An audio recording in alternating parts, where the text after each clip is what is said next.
supone que ya puedo, sí. Bueno, Hola. buen día a todos. No los veo, pero gracias por estar, los que están.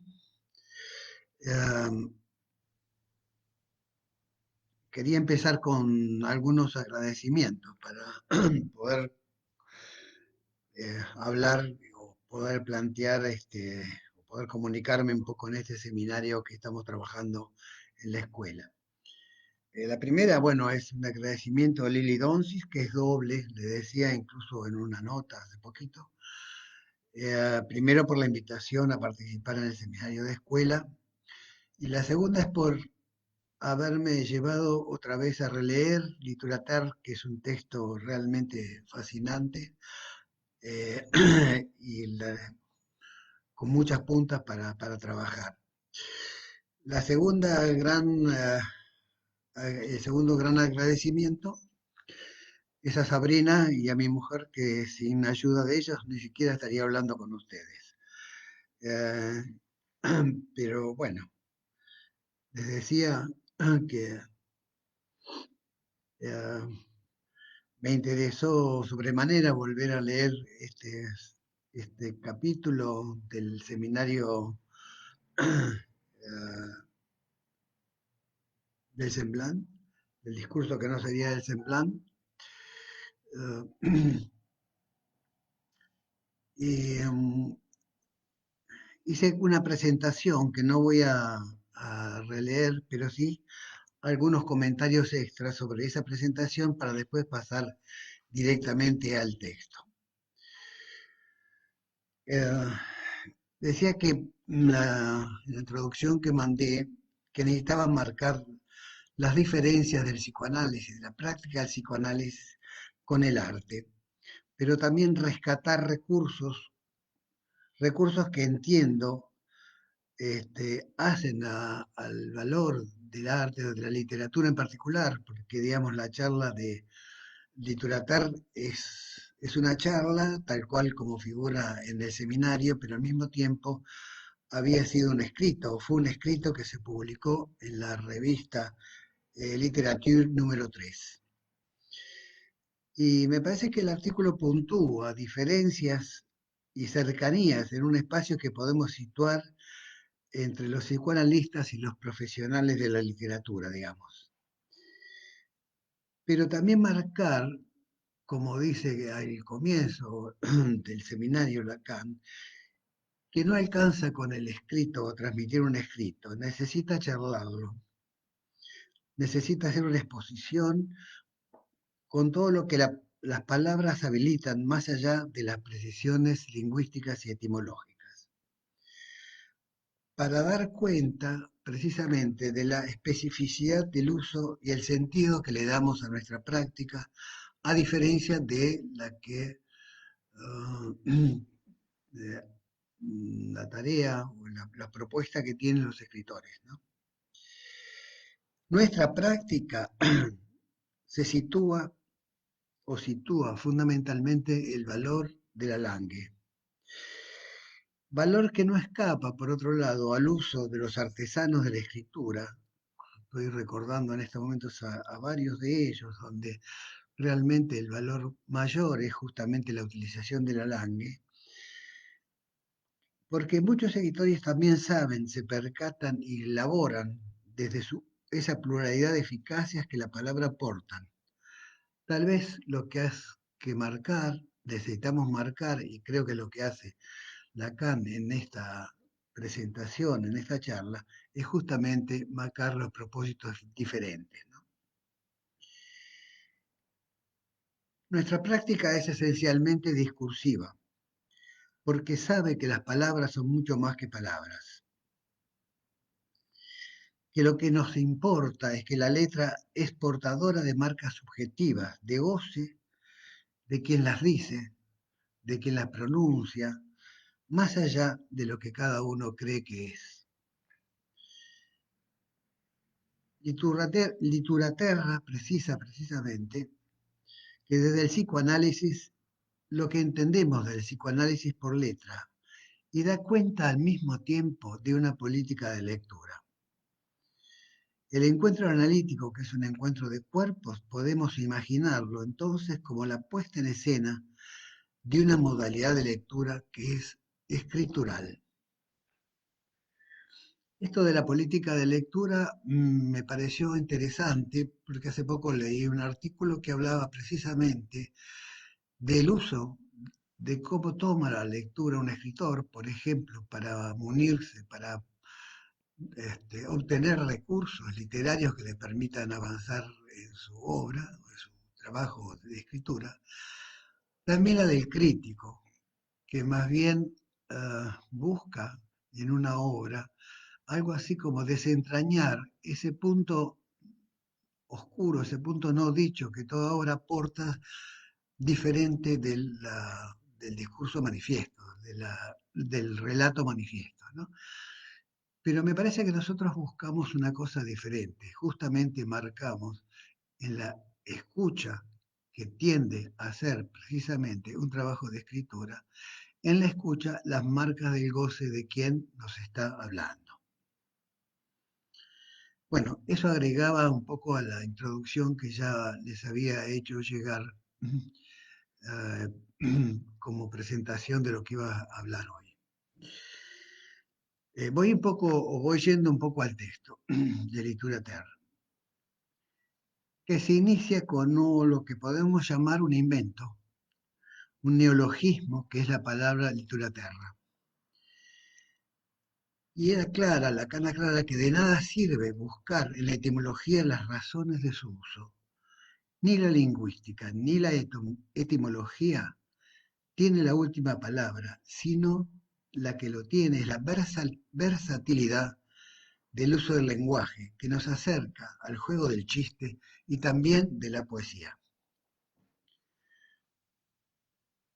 Esos neologismos, esos equívocos, juegos de sentido, son indicadores de que la concepción psicoanalítica, o yo lo tomo como indicadores, de que la concepción psicoanalítica está sometida a las leyes del inconsciente y que, por lo tanto, pasa y es transmitida por las vueltas de lo dicho. Si entre la clínica y el saber habitualmente se afirma de que no hay relación sexual, el inconsciente es aquello que permite articular la clínica y el saber. Entiendo que todo el texto también apunta a esto. En esta perspectiva que abre con este invento, con este neologismo de Literatura Terra,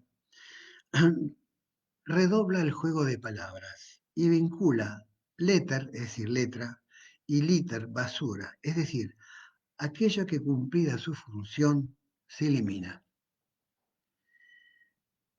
Cuando lo estaba leyendo, aquí me detuve pensando en esto de la basura.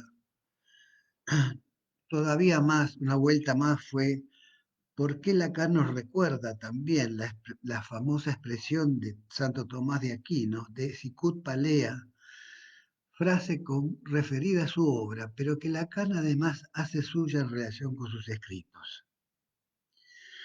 ¿Por qué una obra o ese escrito es una mierda?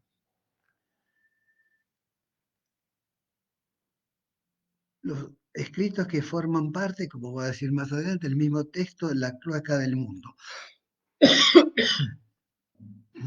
Entonces juegos con las palabras, un poco, o con las malas palabras, siguiendo los consejos de Fontana Rosa, para decir, en principio, no toda mierda es una cagada.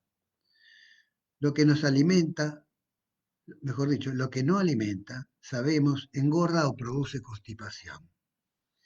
Por eso es necesario eliminar aquello que cumplida su función ya no necesitamos. Si no hay un saber del gozo a transmitir, pero sí hay un dar cuenta del hallazgo, de la verdad de sus marcas. En ese sentido, creo que vale la famosa y conocida frase de Nietzsche, di tu palabra y rómpete. Cumplida la función de la palabra hay que romperla, o inclusive es más, la rompemos para que realmente pueda cumplir su función. Eso es la escucha analítica. El trabajo de lectura que implica nuestra clínica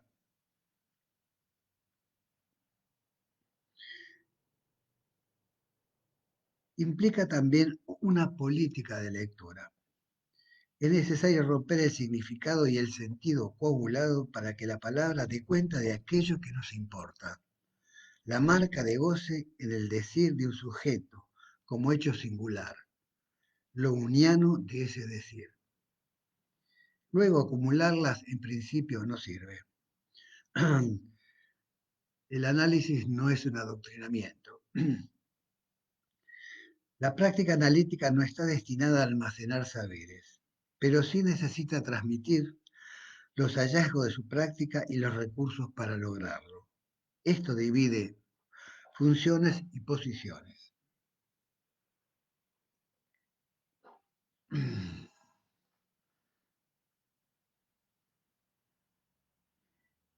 Esa alerta o crítica al particular uso de la palabra se dirige principalmente a los profesionales de la literatura, en tanto saber universitario. Es decir, el artículo que escribió y en la charla que mencioné apunta a eso, ¿no?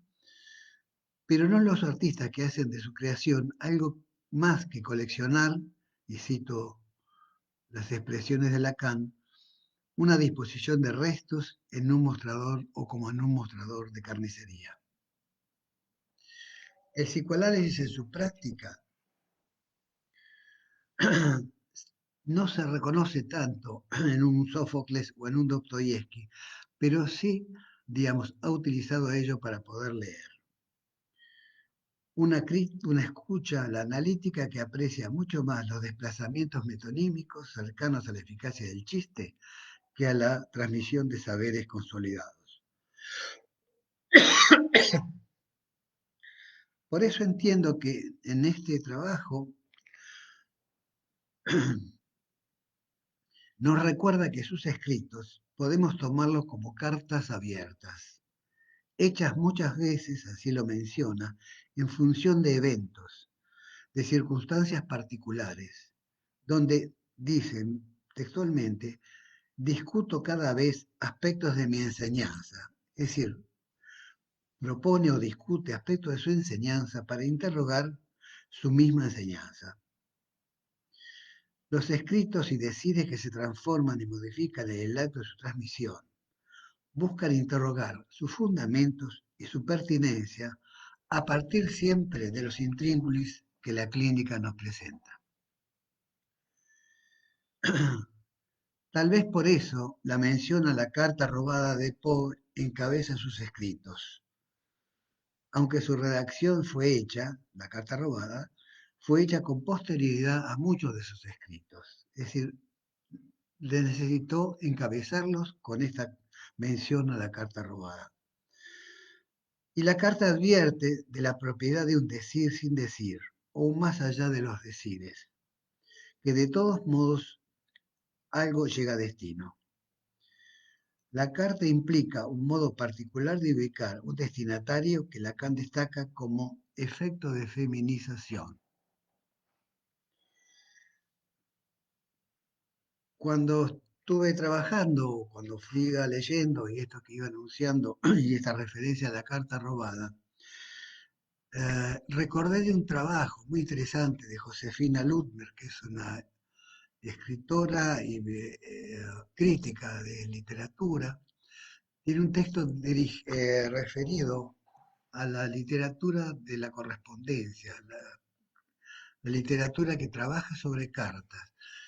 Me pareció interesante la mención que hace ahí de la relación entre que escribe una carta, ahora escribiría un mail, pero en esa época escribiría una carta, digamos, en la literatura epistolar, cómo ubica algo así como el posicionamiento de un autor respecto de la carta. Entonces dice algo así como, el autor necesita matar al destinatario. Matar quiere decir callarlo. Y el destinatario, una vez que recibe la carta, ahí revive.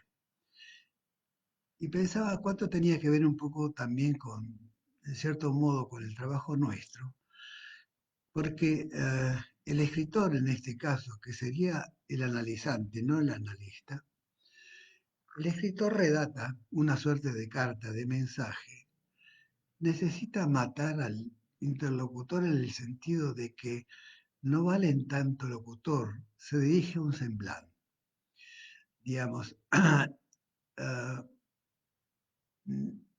si bien, digamos, el modo de dirigirse al semblante va a tener que ver con el modo en que este, se va estructurando lo que dice, el dicho que dice.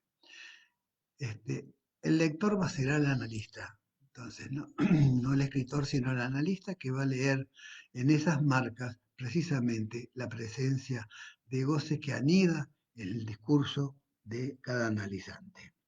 Pareció una linda metáfora para, para pensar, es decir, que mata al interlocutor implica que no importa tanto en principio al analista como persona, sino como semblante, como destinatario de la carta.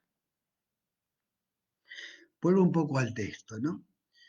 La política de lectura psicoanalista busca entonces diferenciar verdad y saber, poniendo en jaque a este último para que diga su verdad, como ocurre, y ahí Lacan va a usar una muy linda comparación, como ocurre con la pintura en abismo. Es muy interesante la referencia a este recurso pictórico, un recurso escópico, donde una escena en apariencia secundaria en un cuadro, secundaria o trivial, revela la verdad o abre a otros sentidos que el de la escena principal. Por ejemplo, Los embajadores podría ser un ejemplo, que no nos muestra tanto el fracaso de un saber, sino su límite, y por eso es necesario partir de allí. Hay un saber que se puede y se debe transmitir, como ocurre con los escritos o con los seminarios, pero lo esperable siempre es que podamos llevar ese saber a su límite.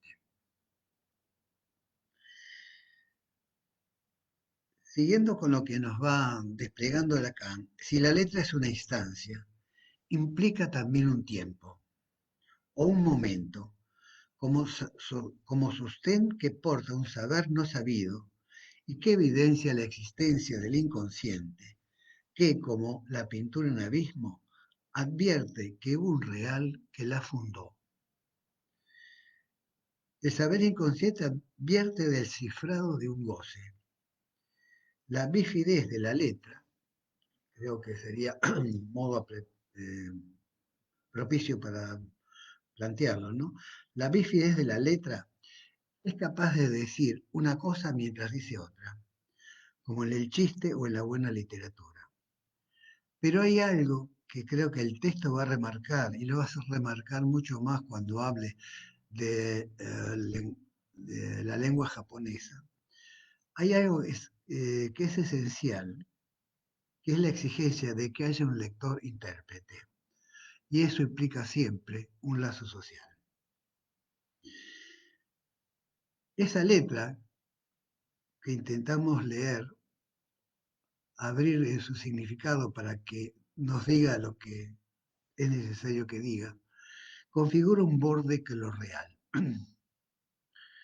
Funciona como litoral más que como frontera, porque es separación y a veces vaso comunicante. Entiendo que es frontera cuando el signo está al servicio de cristalizar una posición subjetiva o bien pretende forcluir la función del interpretante. Porque la letra es siempre a la vez distancia y articulación. Tomar lo dicho al pie de la letra, en tanto su materialidad más allá del significado, abre precisamente ese litoral entre la presencia real del goce y un saber.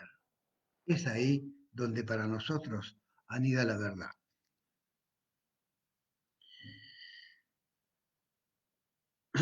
Ese litoral se manifiesta gracias a la producción inconsciente que teje una suerte de argamasa con lo real que la letra pone en evidencia.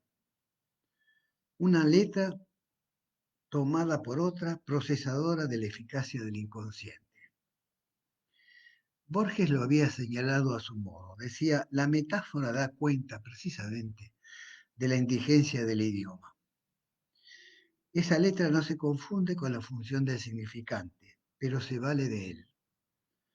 La letra no es causa, y esto me pareció una acentuación importante, muy importante, ¿no?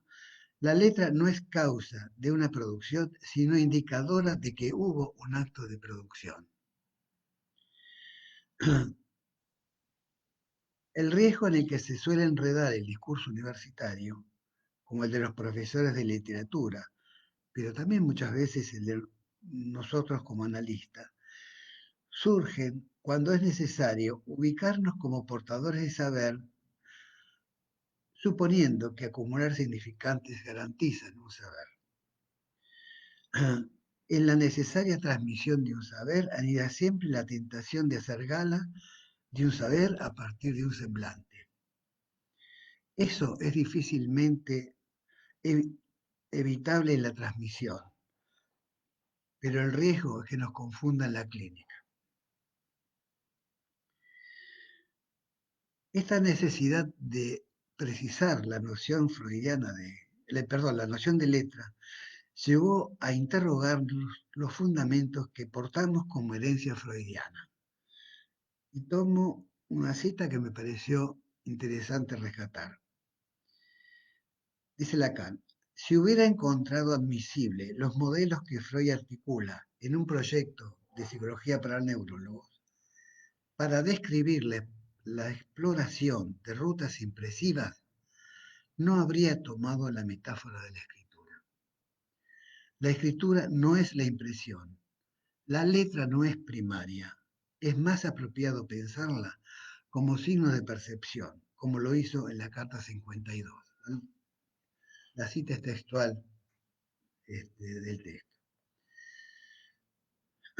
La lectura hace letra y así se especifica la política o la modalidad de lectura de nuestra práctica.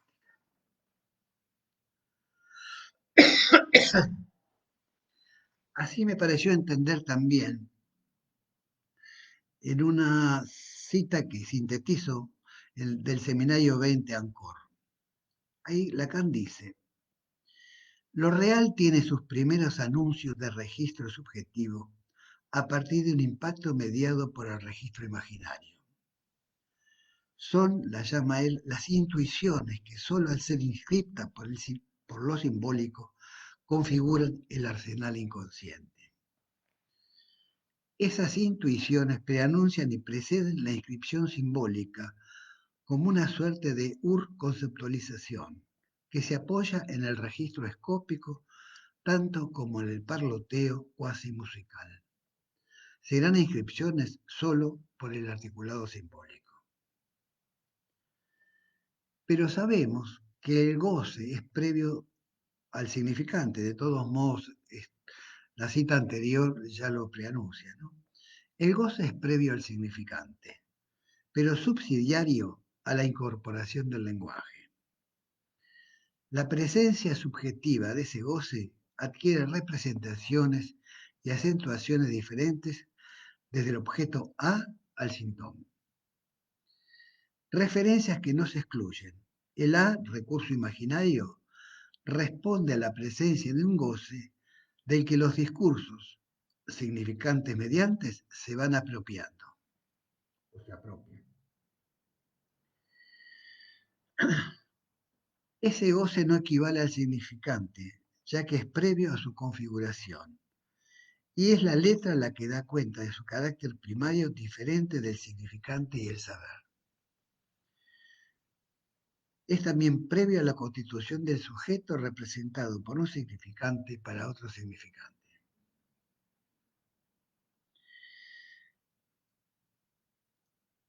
Esta apreciación es lo que nos abre la pregunta del estatuto del síntoma antes de que el inconsciente le imponga su representación.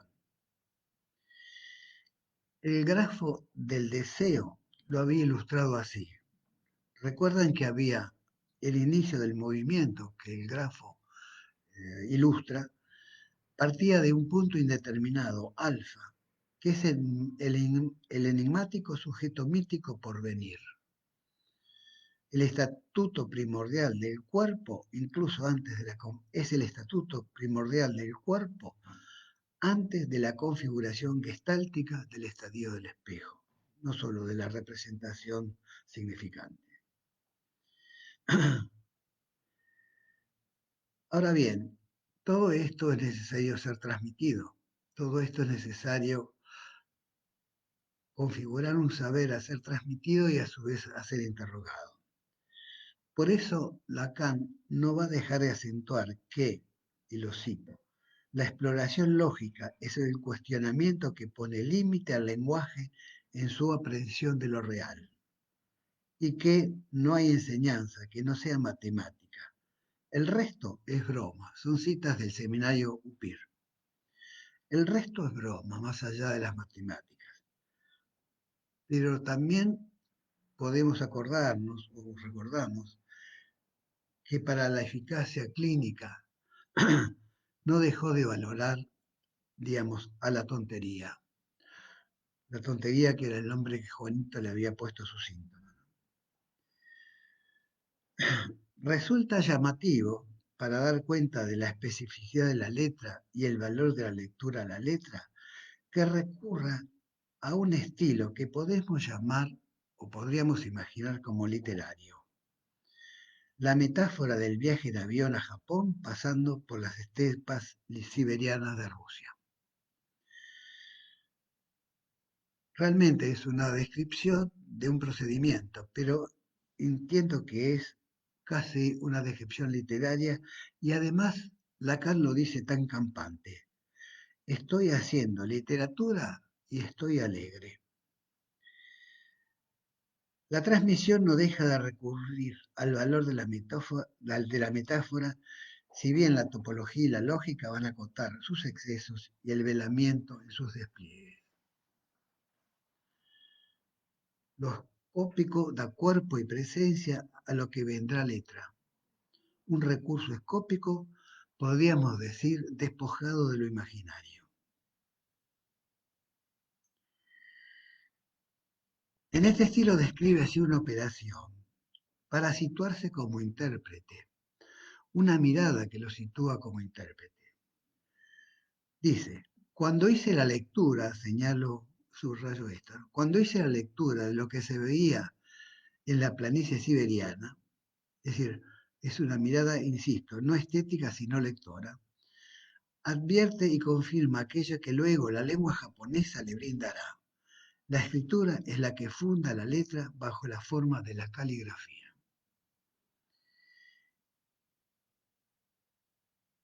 En esta lengua, es decir, la japonesa, la estética o lo escópico permite fijar y conservar la singularidad de un trazo fundante, a diferencia de la letra cursiva propia de Occidente, que vela ese trazo único, uniformando el escrito al uso del significante. Y uno podría pensar todavía aún más con este recurso de la computación.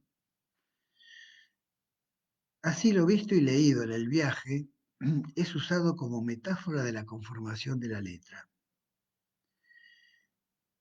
La letra adquiere valor de dictación, de dar cabida al posicionamiento subjetivo ante el acoso de lo real. Permite reducirlo o representarlo a partir de una letra, por ejemplo, la A. Siguiendo con la metáfora del viaje, Lacan, como un viajero investigador, como una suerte de nuevo von Humboldt, inventor de paisajes, narra la configuración de la letra desde la lectura de la metafórica de este paisaje. Nos dice, una tierra baldía de signos, la planicie siberiana, es una inexistencia que existe, pero es necesario valerse de nubes y sombras que dejan huellas tomadas como rasgos primeros para configurar letras. Al modo de lunario que por la borradura de rasgos designa al sujeto. Una configuración en dos tiempos, nos va a decir. La tachadura de ninguna huella hace de esa tierra un litoral. Litura pura, dice, lo literal. La segunda talladura reproduce esa mitad donde el sujeto subsiste. La primera, la tachadura pura, es producida, va a decir enfáticamente, por la proeza de la caligrafía. Las nubes representan el valor de los significantes, sin los cuales no alcanzamos a poder leer esas marcas fundantes. Por eso el significante será el semblante por excelencia, y recién su lectura permite la necesaria ruptura de sentido que inevitablemente va a aportar.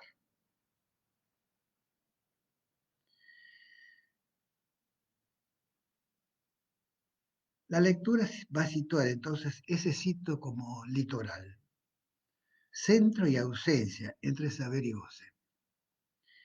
El significante será entonces como el mensajero que ignora el mensaje que lleva, en tanto semblante por excelencia.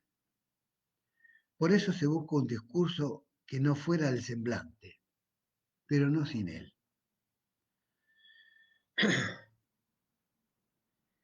El semblante va a evocar la presencia del goce, pero dice su verdad solo cuando se rompe, cuando erosiona el significado. Una lectura que da cuenta de que la letra es de lo real. El significante que la aporta es lo simbólico que sitúa coordenadas desde donde poder leer. Otra vez la metáfora del viaje en avión. Vistas desde el avión, las carreteras parecen como caídas del cielo. Caídas del cielo permiten leer para leer ¿qué? Los síntomas, que son los que nos convocan y requieren de nuestra práctica de lectura. Las líneas y las letristas implican un orden pasible a ser interpretado e interrogado, o interrogado e interpretado. Desde aquí formulo una pregunta. ¿Ese litoral puede constituir un discurso que no necesita del semblante para su emisión? Importa en tanto transmisor de saberes, pero de una nueva vuelta de tuerca pero da una nueva vuelta de tuerca al estimar que esa puede ser la pretensión de la literatura actual. Escribir desde un litoral que no se sostenga del semblante. Una literatura que busca en la ciencia su apoyatura que llama literaturizar. La práctica analítica se apoya en la necesidad de erosionar lo dicho para rescatar lo escrito. O cuando lo rescata es cuando escribe. Pero la lengua japonesa, en última instancia, y es la gran referencia de esta charla y de este escrito, la lengua japonesa lo copa, ya que le da pie a vislumbrar las características particulares de un lenguaje que permite apreciar, por un lado, el trabajo artesanal que el escrito porta. El efecto de erosión que podemos hacer en lo dicho en el habla japonesa es posible porque ésta lleva incluida el efecto de cómo fue su escritura. No es el signo lo que va a servir de apoyo al significante. La interpretación atrapa algo de lo escrito en un lugar diferente al del discurso o en el discurso. Por eso va a decir, la idea que me hago de lo escrito es el retorno de lo reprimido, dirá lo peor, en Nubir. Esta letra, promovida a la función de referente, necesita algo más que el rasgo unario. Y ese plus es el tú como referente privilegiado al que el discurso se dirige.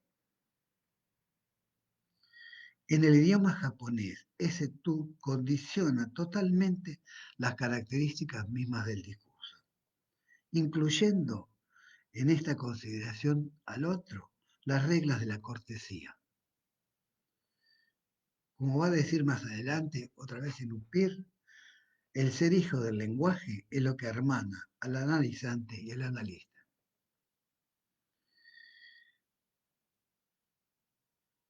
Este valor de la letra es un modo diferente de advertir que el sujeto está dividido por el lenguaje, frase que ya conocíamos, ¿no? Porque uno de los registros se apoya en la escritura y el otro en el ejercicio de la palabra. Al vacío cavado por la escritura lo vela el semblante, que es un vacío fértil listo para recibir el goce, o, dice el artículo, o los artificios que lo aumentan y que el semblante va a presentificar.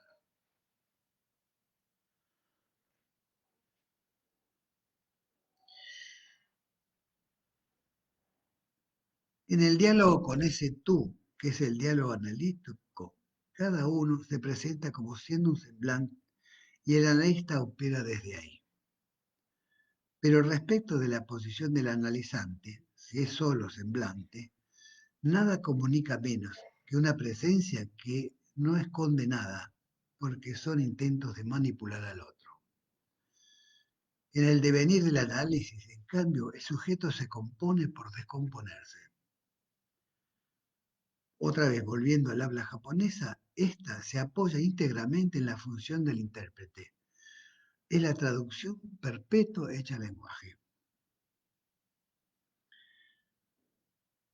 El orden simbólico, decía, permite situar coordenadas de donde poder leer. Pero ese litoral puede recurrir a un discurso, otra vez, hago la pregunta, que no necesita del semblante para su emisión. Sí, en la transmisión del saber, no.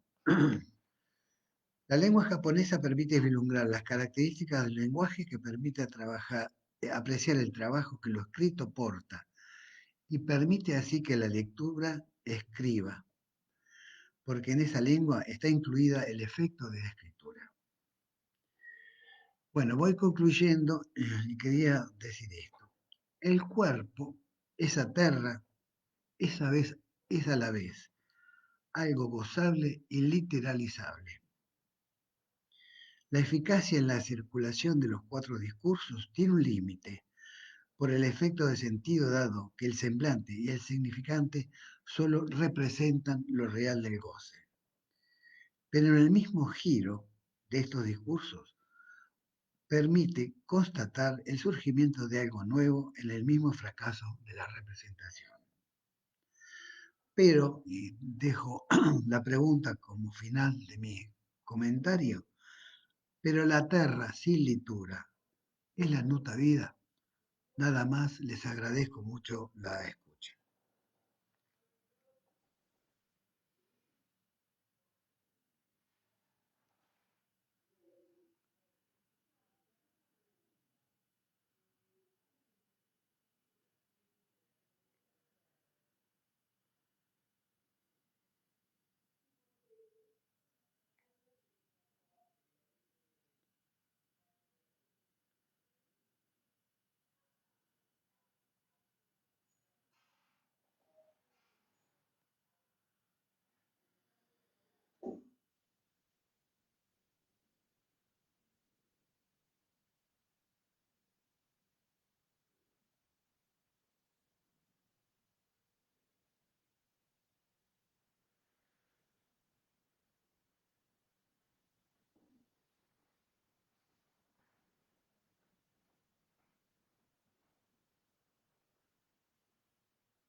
Finalizar en vivo. Finalizar.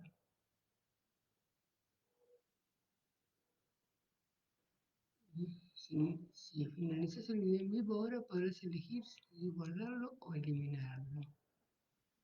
Y sí, ¿cómo hago para guardarlo?